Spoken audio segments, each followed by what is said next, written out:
আজকে একটা পুঁই শাকের রেসিপি দেখাবো। আমি সুজাতা, তোমরা এখন দেখছো সুজাতার সাথে। আমি আজকে একটা রেসিপি দেখাবো যেটা পুঁই চিংড়ি।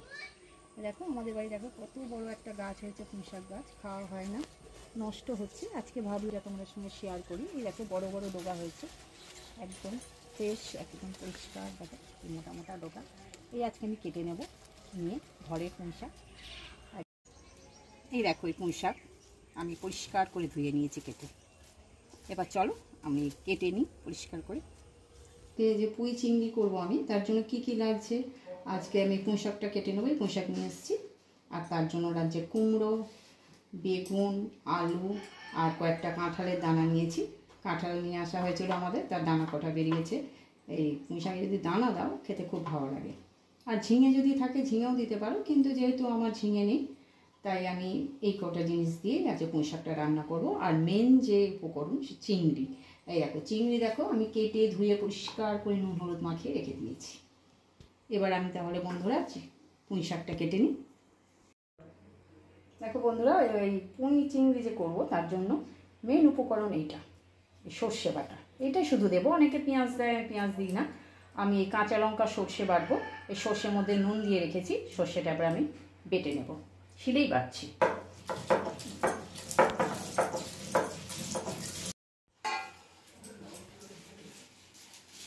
দেখো পুঁই শাকের পাতাগুলো প্রথমে আমি কেটে নেব।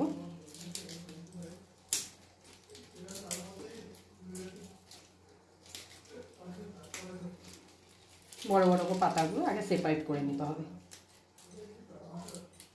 সেটা আলাদা রেখে পরে আলাদা করে কুচিয়ে দেওয়া যায়। আগে ডাঁটাগুলো কেটে নিলে এইভাবে করা যায়, একসাথেও করে নেওয়া যায়।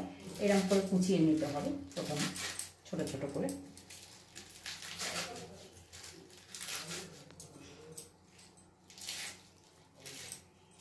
ডাঁটাগুলো একটুখানি চিড়ে দেবে, তাতে নুন টুন ঢুকবে ভালো। আর ডাঁটার ছালটা যতটা পারা যায় একটু, স্কিনটা যদি ছাড়িয়ে নাও একটু খুব নরম হয়। এরকম একটু চিড়ে চিড়ে নেবে, সেদ্ধটাও ভালো হবে, একটু নুন মিষ্টি ঢুকবে।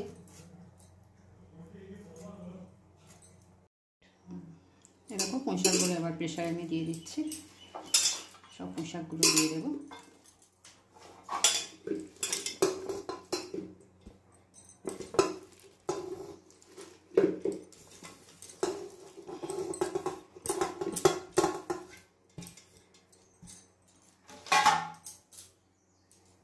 পুঁই শাকগুলো দিয়ে দিচ্ছি।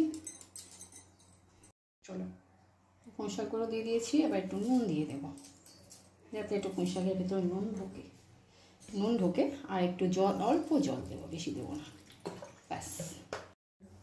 এই দেখো প্রেশার বসিয়ে দিয়েছি ওভেনে। এবার সিটি দিই, একটা সিটি ওর দিলেই মানে হয়ে যাবে। এবার পাশের ওভেনে আমি চিংড়ি মাছগুলো ভেজে নিচ্ছি। দেখো কড়াইটা একটু গরম হলে তেলটা দেবো। আচ্ছা, এবার আমি তেল দিচ্ছি, সর্ষের তেল। চিংড়ি মাছগুলো দিয়ে দিচ্ছি। তেল গরম হয়ে গেছে, চিংড়ি মাছ একটু বেশি চিংড়ি না দিলে না খেতে ভালো লাগে। বেশি করবে না, 300-350 চিংড়ি আছে।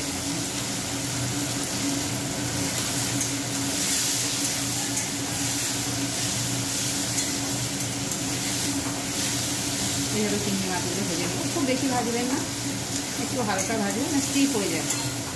চিংড়ি মাছ স্টিপ হয়ে যায় বেশি ভাজবে, সফট থাকে না। মোটামুটি একটু ভাজবো, ভেজে তুলে নেবো। আচ্ছা, সিমে দিয়ে দিয়েছি। আস্তে আস্তে চিংড়ি মাছটা একটু হবে, ততক্ষণে আমি এখানে প্রেশারে পুঁই শাকটাও সিদ্ধ হচ্ছে। আমি ততক্ষণে আর সবজিগুলো কেটে নিচ্ছি।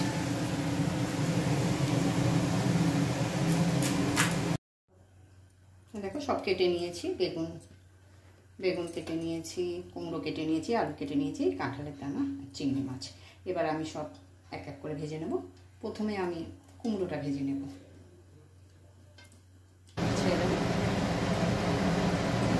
পরপর ভেজে নেব, প্রথমে কুমড়ো ভেজে নেব, তারপরে আলু, তারপরে বেগুন, করে এক এক করে ভেজে নিই। তারপরে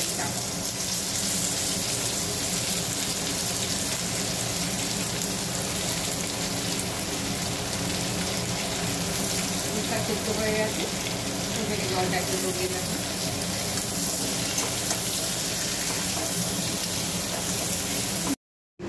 দেখো সব আমি ভেজে নিয়েছি, সব কুমড়ো, আলু, হ্যাঁ, কাঁঠালের দানা, বেগুন সব ভাজা কমপ্লিট আমার একদম।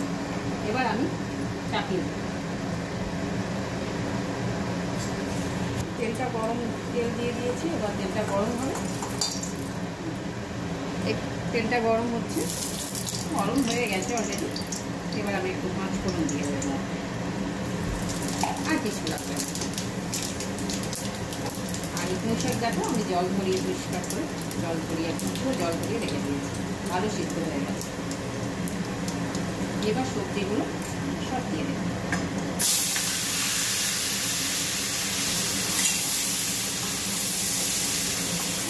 চিংড়ি মাছও আছে, চিংড়ি মাছও দিয়ে দিয়েছি একসাথে, সব দিয়ে দিয়েছি।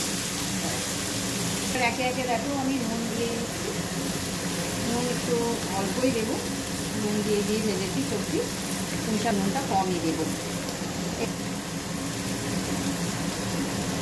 হলুদ দিয়ে দিচ্ছি,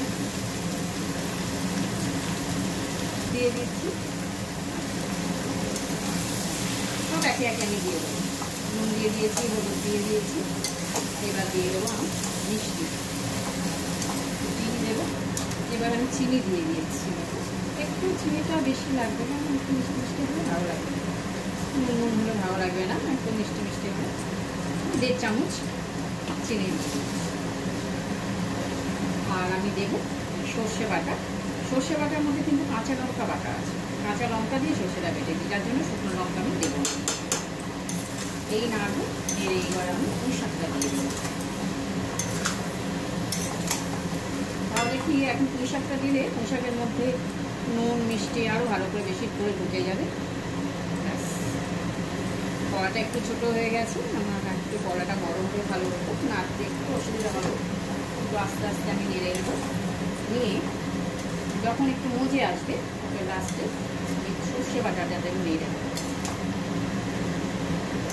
একটু উল্টে পাল্টে একটুখানি নেড়ে নিতে হবে।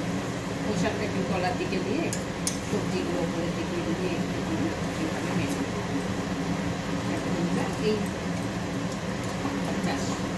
এবার এটা একটু যদি হাফ ডান হয়ে গেছে, আর একটু সেদ্ধ হবে। আলুটা কুমড়ো সেদ্ধ হতে সময় লাগে না, বেগুনও সময় লাগবে না, শুধু সময় লাগবে একটু কাঁঠালের দানা আছে আর আলুটা।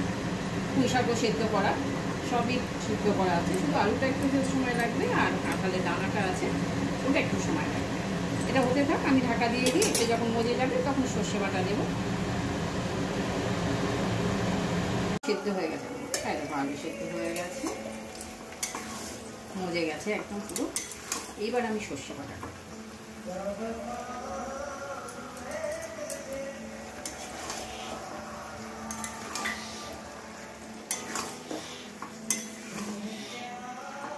একটু ফুটিয়ে নেব। সর্ষের যে ঝাঁসটা থাকে নামানোর আগে একটু সর্ষের তেল দিয়ে নামিয়ে দেবো, একটু ফুটিয়ে নেব। কমে গেছে, ছাপা চাপিয়ে হয়ে গেছিল, ভাবছিলাম কীভাবে হবে, দেখো অনেকটা কমে গেছে।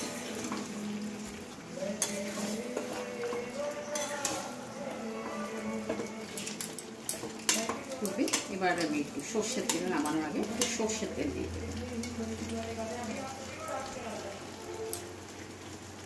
একটু কাঁচা সর্ষের তেল দিয়ে একটু চাপা দিয়ে দেবো, ব্যাস কমপ্লিট। আমার পুঁই চিংড়ি একদম কমপ্লিট।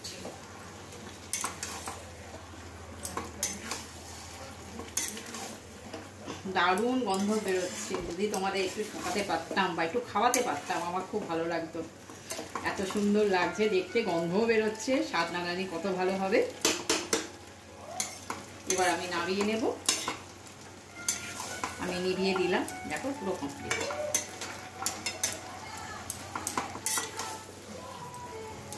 ব্যাস কমপ্লিট বন্ধুরা, আমি এবার নিভিয়ে দিচ্ছি। এইভাবে একবার বানিয়ে খেয়ে দেখবে, দারুণ লাগবে। এখানে আমার ভিডিওটা শেষ করছি। যদি ভিডিওটা তোমাদের খুব ভালো লাগে লাইক করবে, শেয়ার করবে, সাবস্ক্রাইব করবে। নমস্কার।